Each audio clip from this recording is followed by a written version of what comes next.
તો ફાઇનલી સવારમાં ઉઠીને આપણે ચા પી લીધી હતી મસ્ત મજાની કડક મચાન. ત્યાં જુઓ ભાઈ કામ કરવા માંડ્યા હતા. દિવાળીમાં જ આવે છે નજીક એટલે ધબાધબી, અને ત્યાં મારા મમ્મી પણ સંકલવામાં હેલ્પ કરતા હતા. ત્યારબાદ આપણે નહીં ધોઈને બહાર નીકળી ગયા, કેમ કે સ્કૂટરમાં કાલે પેટ્રોલ નહોતું. તો મને થયું લાવો પેટ્રોલ તો પુરાવવું પડશે ને. તો પેટ્રોલ પુરાવ્યા બાદ હું નીકળી ગયો ધોરીપુરથી ઘરે જવા માટે. જોવો અમારો ધોરીપુરનો પુલ છે. ત્યારબાદ મને થયું લાવો થોડીક ભૂખ લાગી છે, તો મારા કાકાને કીધું મસ્ત મજાના ગરમા ગરમ ગાંઠિયા પાડો.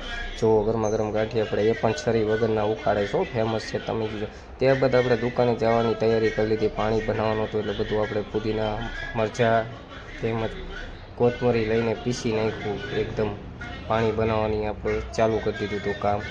ત્યારબાદ આપણે પાણી બનાવવામાં જો તમે સંચર નાખ્યું, ત્યારબાદ આપણે કાળા નમક નાખ્યું, ત્યારબાદ આપણે મીઠું નાખ્યું, ત્યાર પછી એક ચટપટો સ્વાદ માટે એમાં મસાલો નાખ્યો, ત્યારબાદ આપણે સંચર નાખ્યું, ત્યારબાદ આંબલીનું પાણી નાખ્યું, તેથી પાણી ખાટું ખાય આપણે. અને ફાઇનલી આપણી આંબલી ચોળાય છે જુઓ, કેમ કે આંબલી પણ નહોતી બનાવવાની હતી. ત્યારબાદ આપણે થોડા ધનિયા કાપી નાખ્યા, કેમ કે શણગારવા માટે ઉપર ધનિયા તો જોઈએ.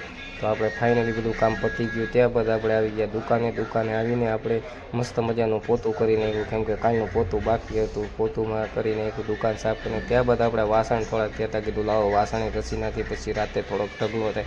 તો તમે જોઈ શકો છો આવી રીતના અમે વાસણ ઘસીને બધું ફાઇનલી કામ પતાવી દઈએ, કેમ કે વાસણ બહુ થઈ જાય પછી સાંજે.